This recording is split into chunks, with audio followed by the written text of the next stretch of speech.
This series presents information based in part on theory and conjecture. The facts that will be presented are true.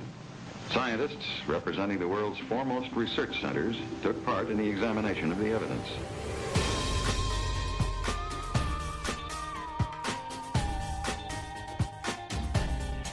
The Jersey Devil.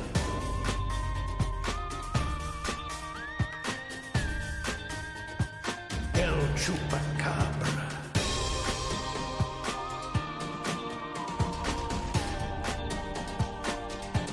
Psychokinesis.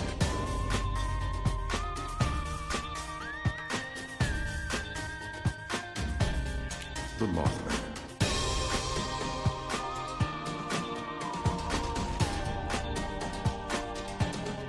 UFOs.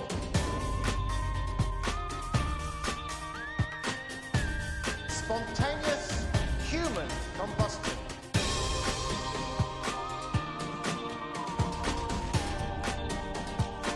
Unsolved mysteries.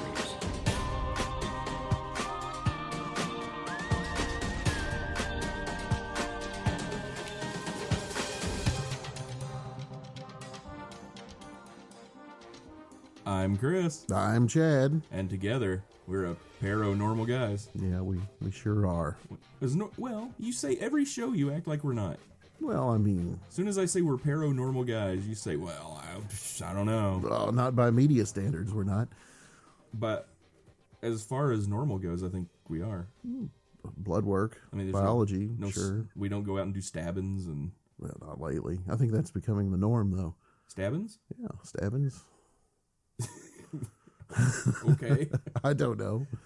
So, anything going on with you this week there, Chad? Well, I'd love to say yes, but no, I'm just getting all ready for the Mothman VIP this next month, and right.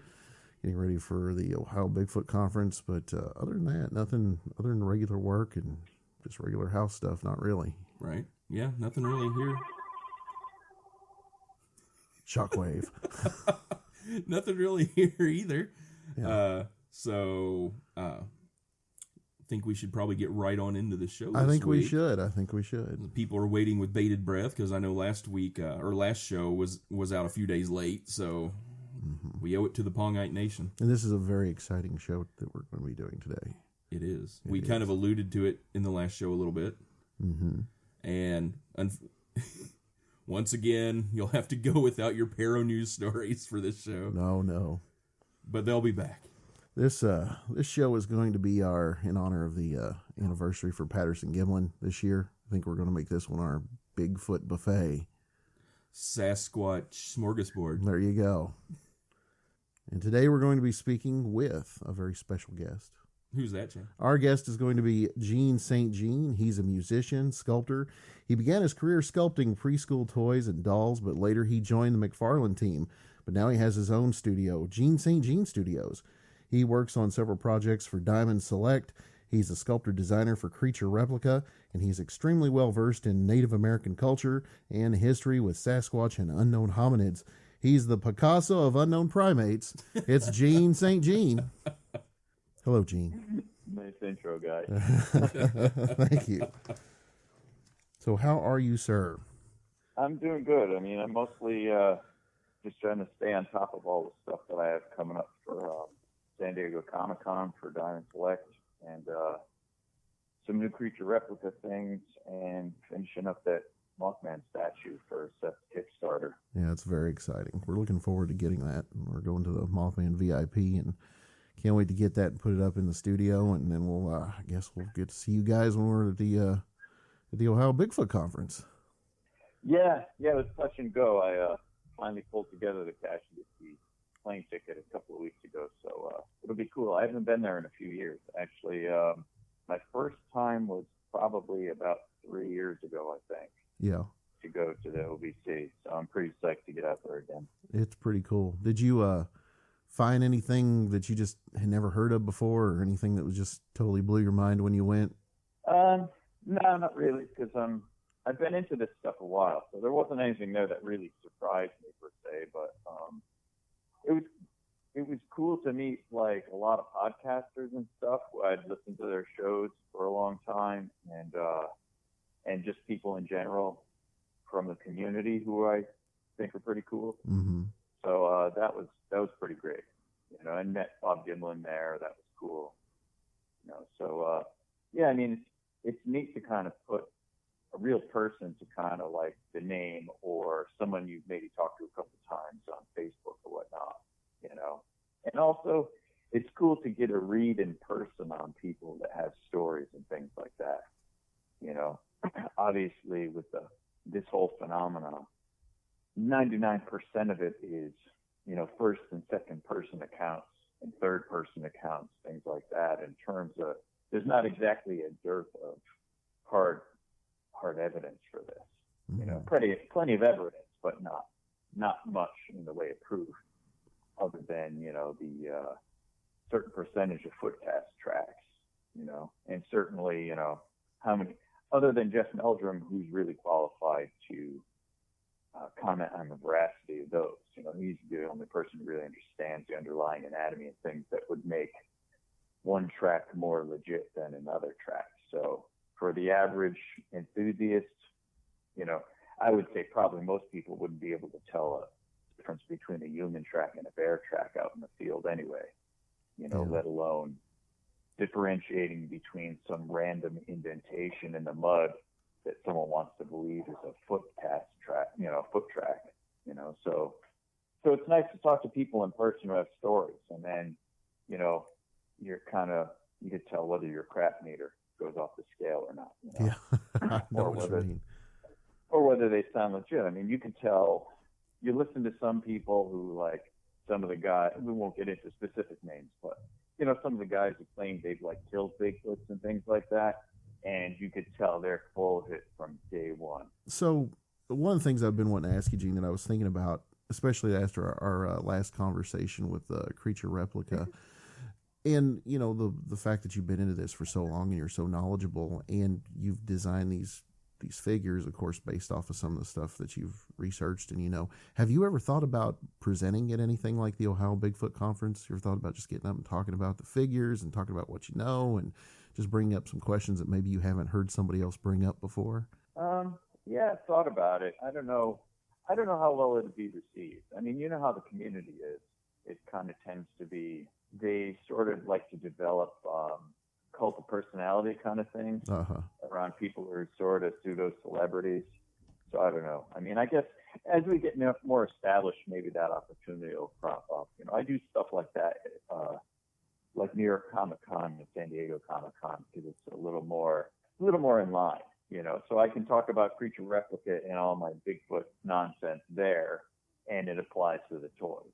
Gotcha. Whereas something like this, it's a little different because I am strictly an armchair, one of the dreaded armchair researchers with a lot of opinions and no experience in the field.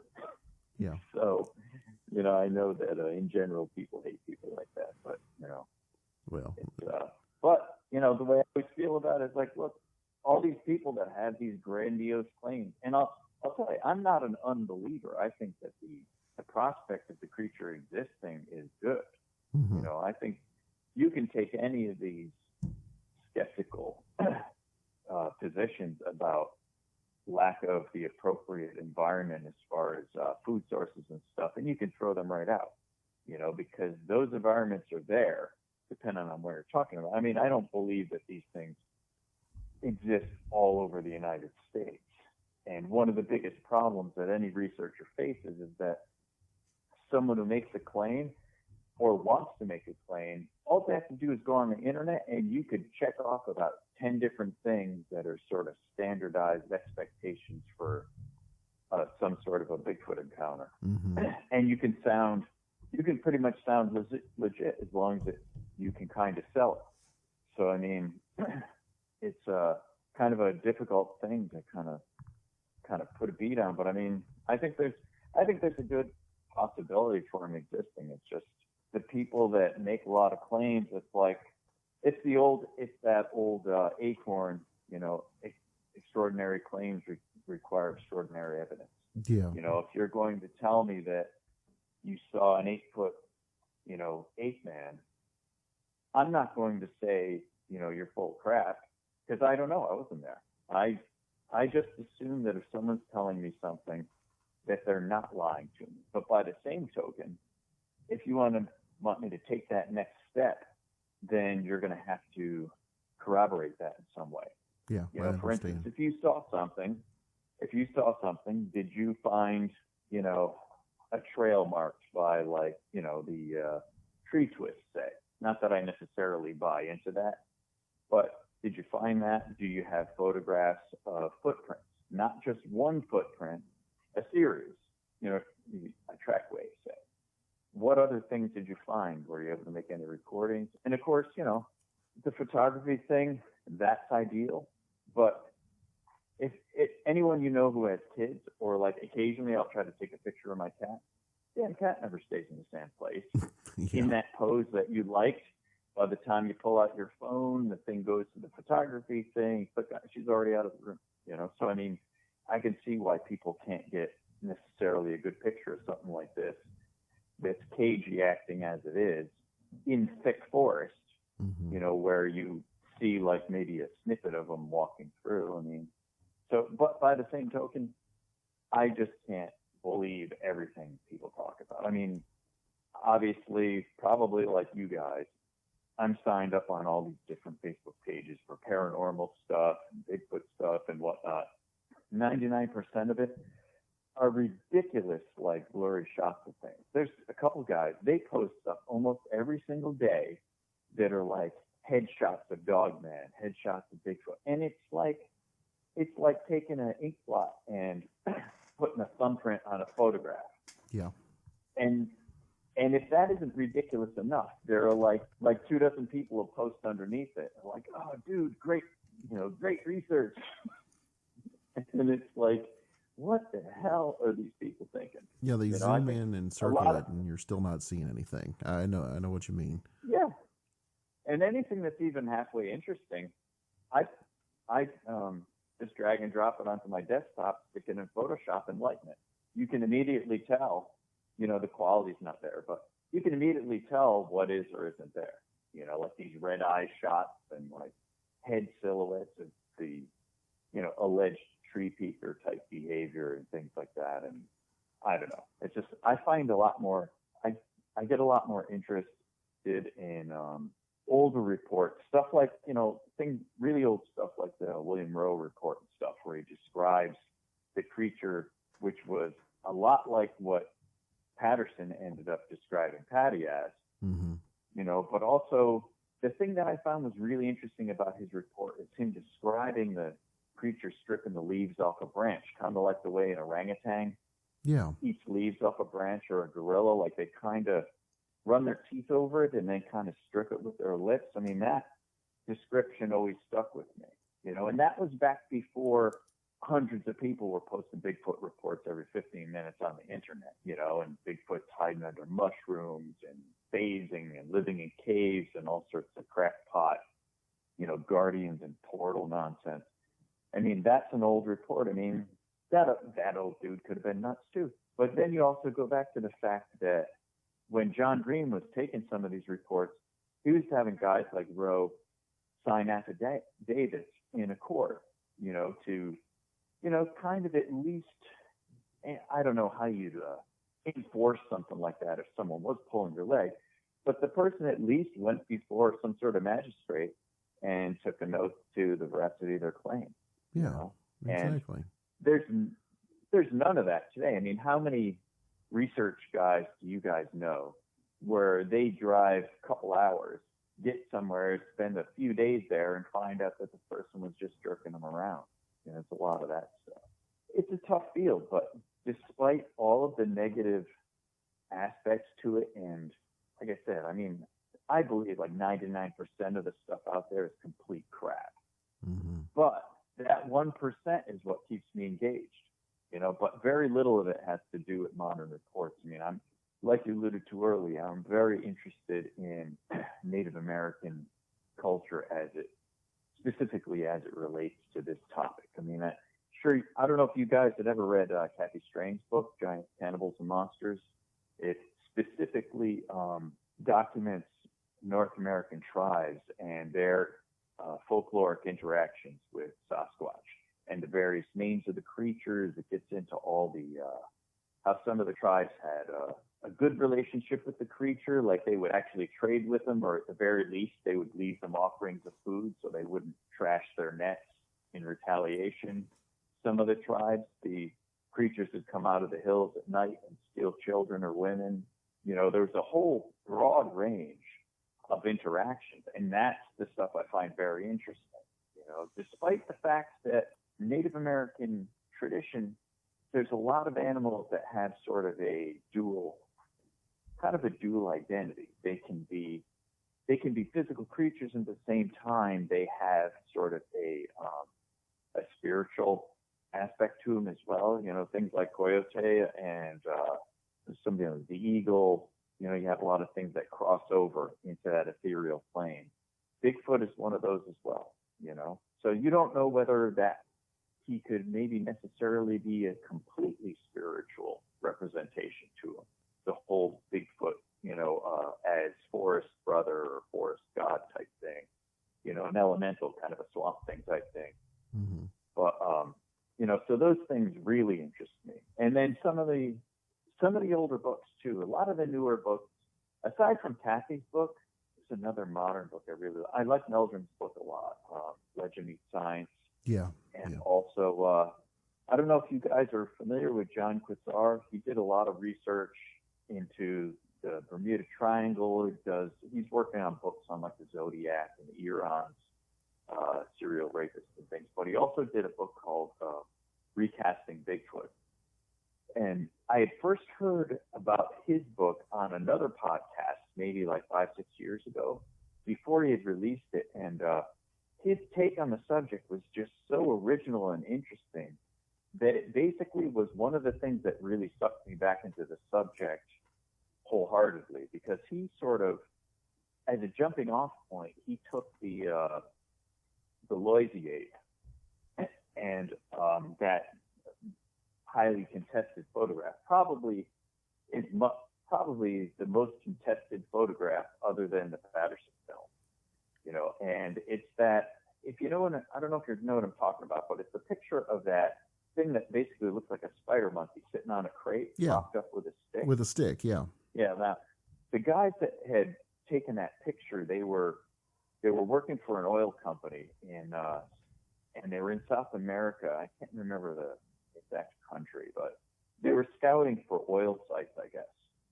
And during their trek, you know, obviously, this was in 1800s, so those type of expeditions, you'd lose people along the way. And apparently, through different mishaps and starvation and everything, they had lost almost everybody in their expedition, except for a few guys. And supposedly, two of these like ape-sized spider monkey-ish looking things attacked the remainder of their group, and they shot them.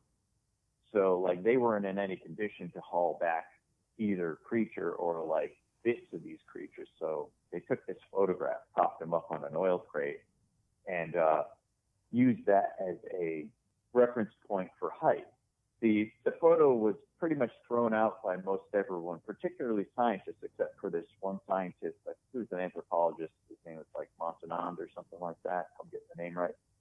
And he was one of the only ones that believed it. But at any rate, that sort of became part of a jumping off point for Quasar's book. And his theory was that some of these creatures, he also puts forth that there may be different phenotypes of these creatures. You know how in a lot of reports, if you put any belief in modern reports, you get people who describe creatures that are more human looking, some that are more monkey-ish. You have reports of things that are like, what do they call them? Like devil monkeys, things like that. Yeah. A wide range of physiognomy, like faces and bodies and stuff. And his theory, one of the aspects of his theory is that some of these creatures actually migrated up from South America into North America.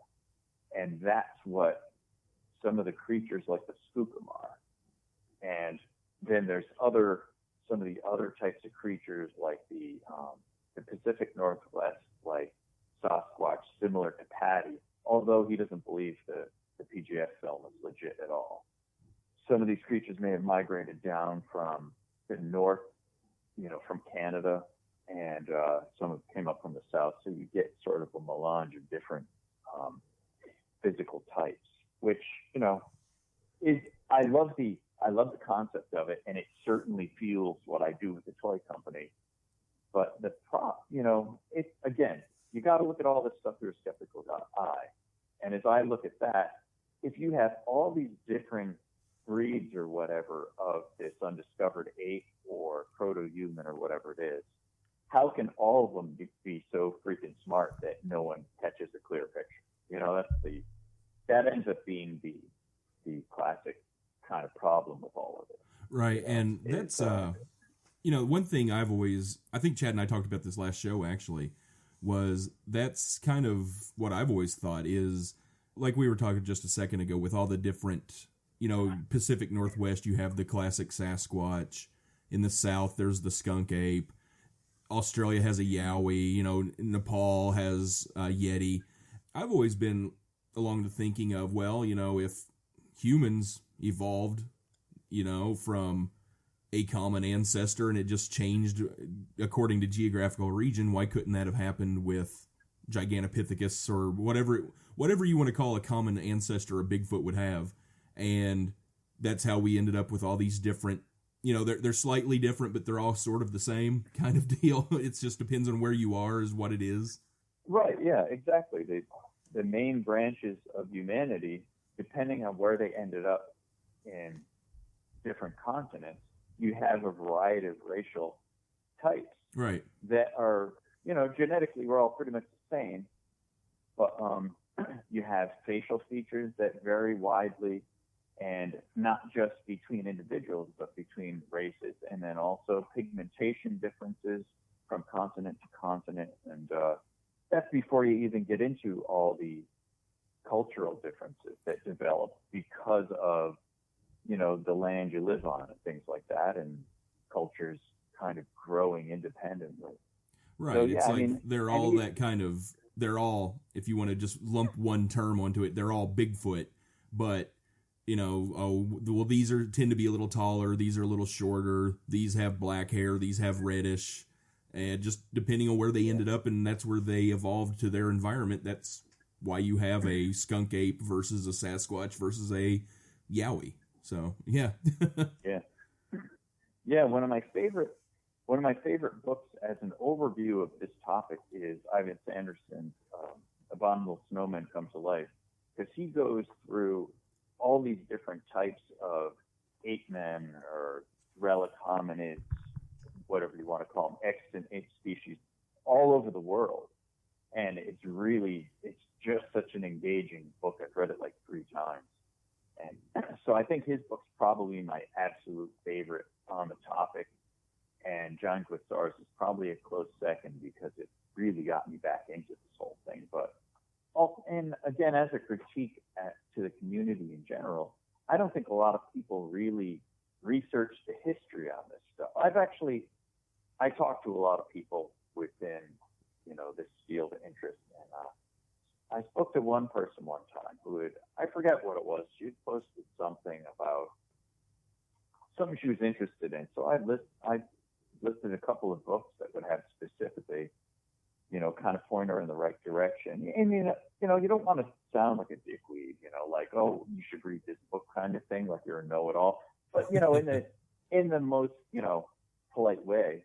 And she was like, oh, well, I prefer to experience them myself in the field. And it's like, oh, well. Okay. I mean, and it's, like I said, I try to be open-minded, so I'm not going to go right to nut job or liar. So, just playing devil's advocate, I said, oh, so cool. So you must have some pretty interesting experiences out in the field. Have you had, first-person sightings, whatnot? She's like, oh, no, but I found a footprint once. So she posted a picture of a muddy hole in the ground. And that's how she communicated with them in the one person to person. And that, so I think, I think the problem is that, well, there's a lot of problems. But, you know, like any field of interest that is on the fringes of science, especially, where there's no kind of, there's nothing kind of tying it together with any kind of rule book. You have a lot of people that are basically out in the forest trying to do the best they can to adhere to some sort of quasi-scientific method as they understand it. And what they pick up from like guys like Todd Disotell and Jeff Meldrum and a few other guys. And then you have a bunch of people that are basically camping and, you know, live action role playing. You know, it's like Dungeons and Dragons in the woods. It's like every sound, they find every time you see a snapped branch or a clump of bushes or two branches that fall in an X or a pile of rocks or hear a sound, it's all Sasquatch. Granted, you know, as someone who I lend some credence to the possibility, some of those things could be legit, but it's not everything. There's no way it's just every single thing you see and hear. But when they tell you that it's a habituation issue where they're sharing trail mix on a stump somewhere with one of them, and I talked to him last night in my backyard. Yeah, they're coming up and asking for sugar at the door. And those it things boils kind down, of. for me, as far as habituation, I mean, I just got finished reading a book about two researchers that worked with Diane Foster in Rwanda and gorilla conservation. And what they did to try to help to save the gorilla population, which was being winnowed down by poaching and all the war and everything in that country, they actually went out and they habituated troops of gorillas. Mm-hmm. And apparently because gorillas are generally, they're pretty mellow. They respond pretty easily to being habituated by people because they're very, for the most part, pretty mellow, and they're very curious. They don't have the nasty temperament of chimpanzees. So they would habituate these groups of gorillas so that they could eventually create sort of an ecotourism thing. This is during the 70s and early 80s. And they would bring in small groups of people where they could actually go and see these gorillas from like 20 feet away. And of course, there was this whole struggle between the government and administration, which was very corrupt, and you know, American and like United Nations conservation groups who were like, people in that country, they barely have enough, you know, resources to live. And then Americans are over there telling them they should conserve animals that they barely even see themselves, when what they wanted was to take over these parks where they conserved the different animals because they wanted land to farm on. Mm-hmm. So practical concerns of the survival of the people were at odds with conserving a species that only mattered to people in rich, developed countries, you know, who could afford to worry about, you know, things like that. And the difference is when they habituated, they had pictures of gorillas, they interacted with them. They would sit there, the little baby gorillas would come over and pull their hair and roll around on and all sorts of stuff. But when you look at the claims of the Sasquatch habituation groups, there's never a single fiber of evidence. And if you put them under the spotlight, all of a sudden they're like, well, you know, we have pictures, but we can't share them because of this and because of that. And it's like, it's a load of crap. Yeah. Because if one of those people had a great shot, based on the personality of most of the people that are into this, you know that if they get a blurry picture of a stump, it's on Facebook 15 minutes later. So if they had a killer portrait, if they had a killer shot of some Sasquatch in the woods, you know that thing would be everywhere in a heartbeat. I don't want this to go too negative, but my impression of a lot of it is that the community creates celebrities that have accomplished nothing. And I mean, and it's just, okay, this guy's a speaker at this thing. He's a specialist on this. And it's like, what? The specialist on Dogman? Has there ever been a single shred of proof that there are 9-foot werewolves in the United States or anywhere? Believe me, I'd love to believe in werewolves. But it's like, show me something legit and not just some crappy track that you could have done with your hand in the dirt. Now, Gene, do you think that the Dogman sightings that have gotten really big here lately, especially like in Kentucky where I live, there's been a lot, Land Between the Lakes, things like that. Do you think, and getting past the people that are just sort of, like you said, full of crap when they cite them, do you think some of those sightings are just being confused with some other species of like Bigfoot or Sasquatch that they're seeing, and they're just a misidentification? Yeah, I think that could be part of it. I mean, I think a lot of it, I think with a lot of the cryptid stuff, a lot of it tends to be people who are desperate for attention.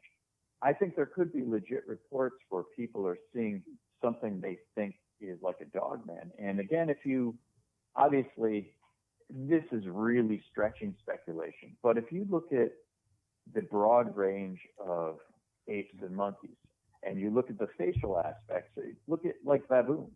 Obviously, they have a tail and things like that, but you look at the boxy snout on a baboon, and if you saw something like that was standing on its hind legs temporarily, and say it was a species of baboon that was, inordinately large. If you saw something like that standing on its hind legs, that right there, that looks like a freaking werewolf. You're not going to be thinking 8-foot baboon. You're going to be thinking, werewolf. I'm getting out of here. Lycanthrope issues. Yeah. Yeah, exactly.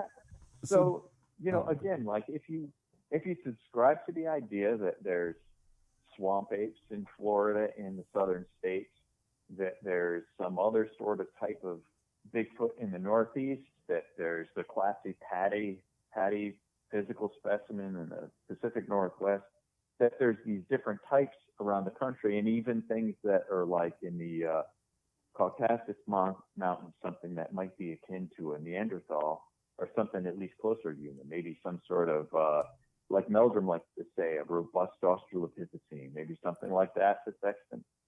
Then you have a whole bunch of facial characteristics and body types.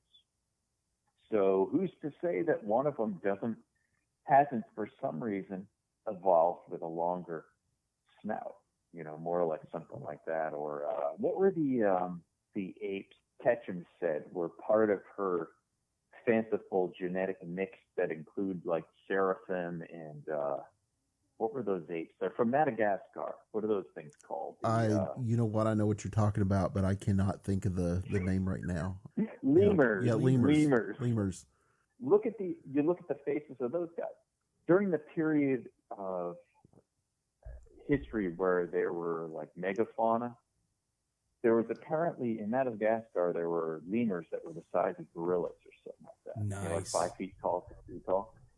And when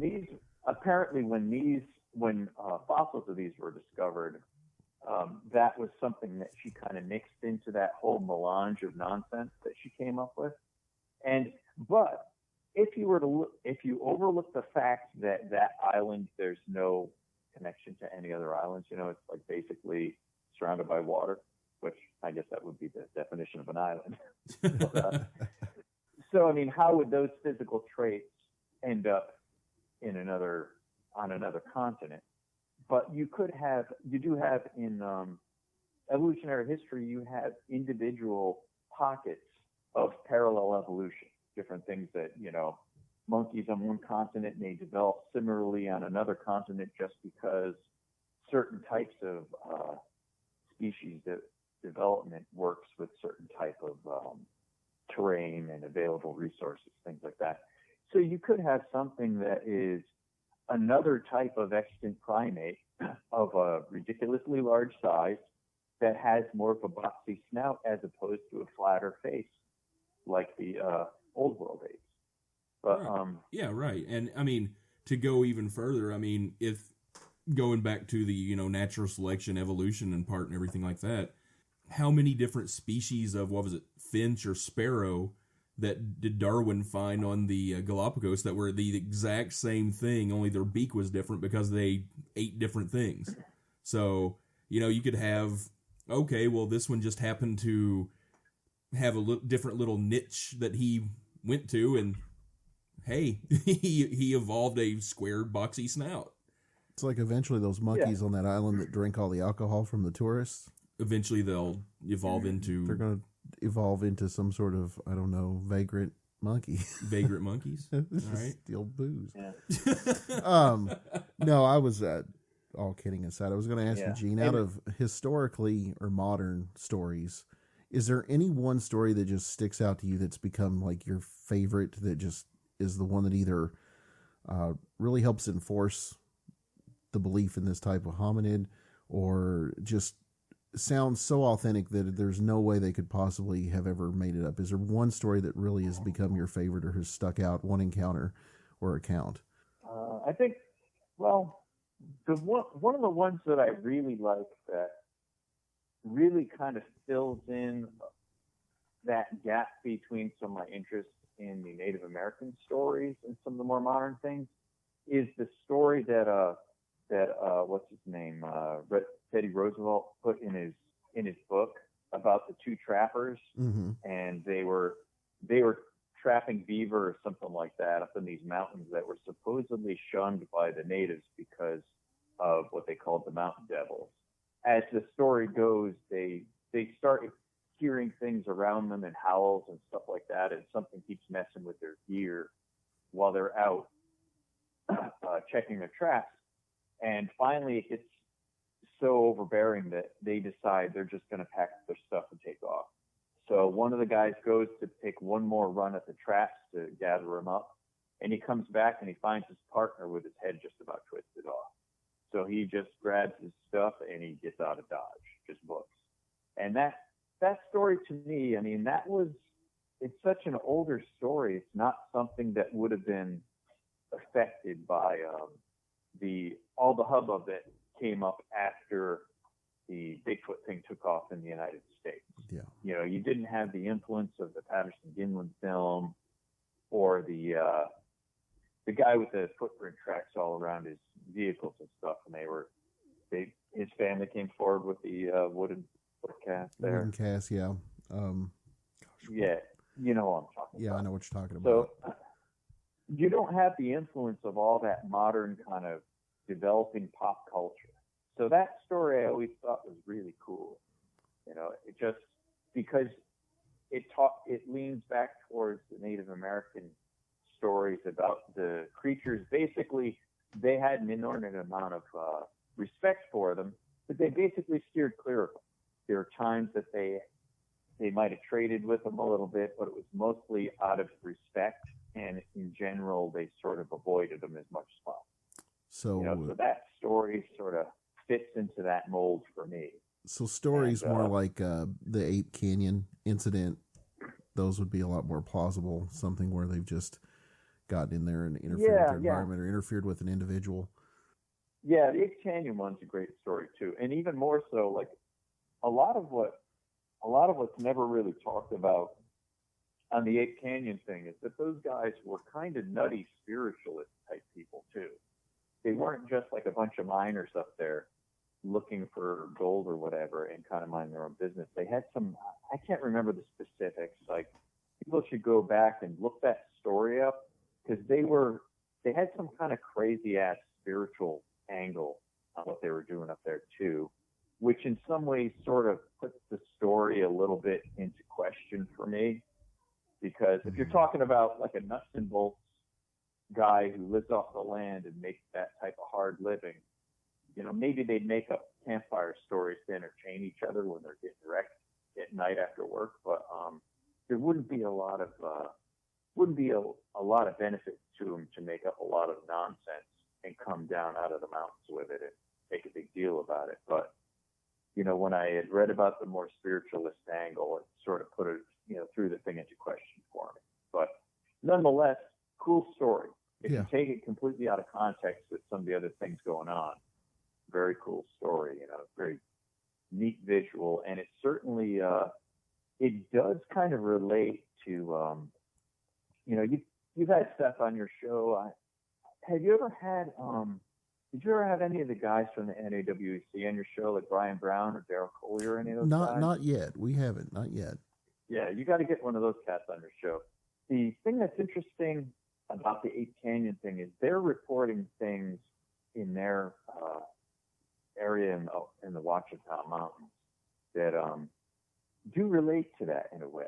You know, they've had things where they've had stuff thrown at the roof of their cabin and things like that. And again, I mean, like I said, I look at a lot of modern reports with a very skeptical eye, but the people on that team, it's not just a bunch of nut jobs. It's like Kathy Strain and her husband Bob, who I have a ton of respect for both of them. And Kathy's, you know, an archaeologist. They have like scientists and doctors on their team and a lot of military guys, apparently, like Daryl. But they just don't sound like a bunch of nuts. I mean, they don't sound like nuts. Maybe they're nuttier than everybody, but they went to the trouble of actually putting together that whole Wichita monograph, or whatever it was, on their site. You can read it. It's basically like a scientific paper on everything they've experienced. They don't come to any particular conclusions, but they're out there to actually achieve the goal of getting a specimen. Yeah, and I know with their group, nobody. It's not like anybody can just come up and say, "Hey, I want to join up and help you look for Bigfoot." It's a very long. They're not. Yeah, they're not just a bunch of goofballs running around the woods. They're a serious group, and you could tell. I mean, they stay out of any kind of Bigfoot group interactions and things like that in general. I mean, you know, the ones who write books and things, like Kathy's a little more involved as far as some of that you see on shows and stuff. But a lot of the other guys, I mean, they're in the background doing the hard work, you know. So I have a lot of respect for those guys and basically follow everything that they do with a lot of interest, because I believe they're one of the reasons that I can believe that this stuff is legit, you know, because I look at those guys, I've talked to a few of them a few times, and it just doesn't come off as a bunch of people in the forest wishing Bigfoot was real, you know. And again, you know, I mean, the way the things I'm saying comes off is that I'm just a dick who doesn't believe in this stuff. And, you know, granted, I'm kind of a dick, but I do put some stock in the phenomena itself. I don't think that it's like some sort of a psychological, societal projection like that nonsense that, you know, skeptics try to come up with, you know, but there's something to it, I think, you know. But I think you have to be able to discern between what is real, what's not real, what has, you know, like sounds in the woods. I mean, I'm no woodsman. I've never hunted or anything. I live in New Jersey, and we have a lot of wildlife here where I live in upstate. We see bears in our yard. The first time I ever saw a freaking bear outside of a zoo was in my backyard. I was half asleep with my coffee, just sort of zoned, you know, like first thing in the morning, you're sort of sipping your coffee, you're like half dead, sort of zoned out. I was staring out my side window in my kitchen, and there was this big brown thing laying in between these two bushes in my yard, and I'm like, wait, there's no bush there. And then it just sort of got up and sauntered away. This goddamn giant bear. And I knew they were, you know, they actually have a legal bear hunt in New Jersey because they have to keep the population down because it's so hot. And, you know, we see bears in the yard all the time. Little mother will lounge out in the backyard and the babies kind of saunter past my driveway. And there is supposed to be, in some of the literature, and I think even, I think Meldrum, I'll bring up Meldrum a lot in our discussion because he's one of the few legit people that I follow all the time. Mm-hmm. But I think he's even talked about there being kind of a overlap in terms of habitat with bears and Sasquatch, because potentially something like a Sasquatch would need a similar environment as a bear in terms of resources. If you follow the thread that they would probably have to be an omnivore or a opportunistic feeder like a bear is. Like here, bears eat just about everything. They eat roadkill. The biggest pain in the ass is they knock the friggin' garbage cans over and make a mess. One of my friends stopped over one day, middle of the afternoon, came into the studio. We were dicking around in here with whatever, and he leaves like half an hour later, and my garbage, a bear had come into the garage, squeezed past my truck, dragged the garbage can out, thrown it all over the freaking driveway, Never scratched my truck though. Never made a noise. Wow. You know, and because I know it wasn't a raccoon, because raccoons are really noisy. They don't give a crap who hears it. So technically, the area I live in, there would be an overlap with something like a Sasquatch. But there's also a high density of population in the immediate area. So this whole roundabout nonsensical story I'm telling. One night, middle of the night, we have all the windows open. It's in the summer. And I heard a sound, like right behind my studio, there's a little ravine that's maybe 50 feet across, and there's a stream going down the center. So this ravine goes down at about a 60-degree angle down to the stream. So, you know, like bears and other animals will kind of use it as a trackway because you can't see it from the properties behind all the houses because it's inset. So in the middle, I don't know, maybe 10, 11 o'clock at night, I heard a sound back there that sounded like the sound that like apes make, you know, like this gorilla kind of hooting sound, like a pant hoot kind of thing almost. Mm-hmm. And, you know, I'm familiar with owls because there's one that takes up residence in the tree out in front of our house and just hoots his little heart out for hours in the summer.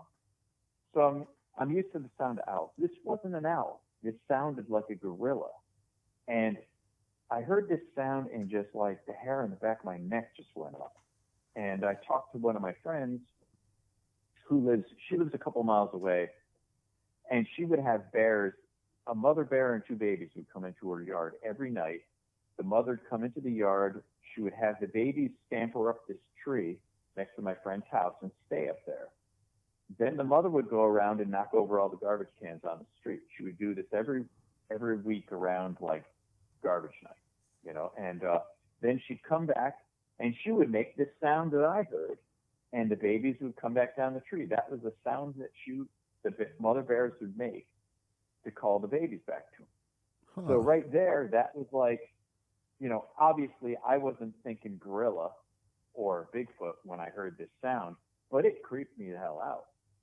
And when I talked to my friend, she was like, yeah, I've heard that sound. That's mama bears calling the babies down because I've seen her do it, you know. So right there, I mean, that's the type of stuff that people have to make themselves aware of, you know, like, you know, that's what like the NAWC guys, Meldrum, anybody worth half their salt talks about familiarizing yourself with animal spoor, whether it's tracks, you know, if you find, you know, people love talking about feces and hair samples. You know, if you find feces, look at what's in it. If there's, depending on what's in it, like berries or whatever, then you got bears.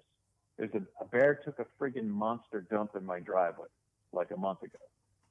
And you knew what it was because it was like all, you know, berries and stuff like that they like to eat. You know, plus you knew it wasn't a dog unless it was the dog of size of friggin', you know, Beast of Bray Road. Yeah. So, I mean, there's all those aspects of things that you need to know about. I will be going out into the field for the first time with Jeff and I think it's the guy from the Ohio Night Stalkers. Yeah, Jeff's been doing that a lot.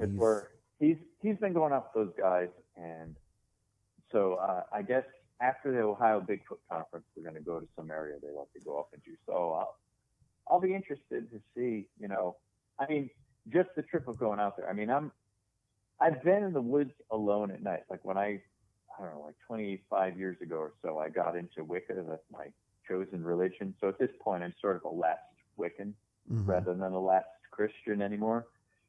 But what I used to do is I used to go into the woods there was kind of a small canyon across the street from my old house in upstate New York. And I used to go across the street and I'd light incense and I would meditate in this canyon in the dark. And you would hear all sorts of weird things that would freak you out. Like the deer would smell the incense. They would know you were there and they would do that kind of frantic scamper that they do. Yeah. Like run really fast and then stop, run really fast and stop, and squirrels, and you'd hear birds and stuff. And it's creepy. So, you know, I talked to one of the guys from that, and I was like, I'm not really sweating getting pummeled by a Bigfoot, but you guys pack some heat in case there's bears or mountain lions. And they're like, not really worried about getting dragged off in a sleeping bag or something. We'll definitely have to get back with you and talk to you after you've gone out with them, see what happened. Yeah. Hey everybody, this is Chris, and we are going to make that the end of part 1 of our interview with Gene. We will put part 2 up here in a couple shows where we dig a little deeper into the Patterson-Gimlin footage and see what Gene has to say about that. But until then, you can always find Paranormal Guys at paranormalguys.com. You can go there to listen to the show, see some pictures, send us an email, all kinds of groovy things. And you can always go on over to our Facebook page at facebook.com/paranormalguys. And please give us a like there. And while you're at it, if you listen to the show on anything where you can give us a review or any kind of rating, go ahead and do that for us. Let us know how we're doing. One other thing you could do is go to William Blanchard's Facebook page. He is the gentleman that supplies all the music for the show, and this is normally where Chad would say musical genius, which he is. And you can find him on Facebook at facebook.com/William Blanchard Soundtrack. And as always, have a paranormal weeks.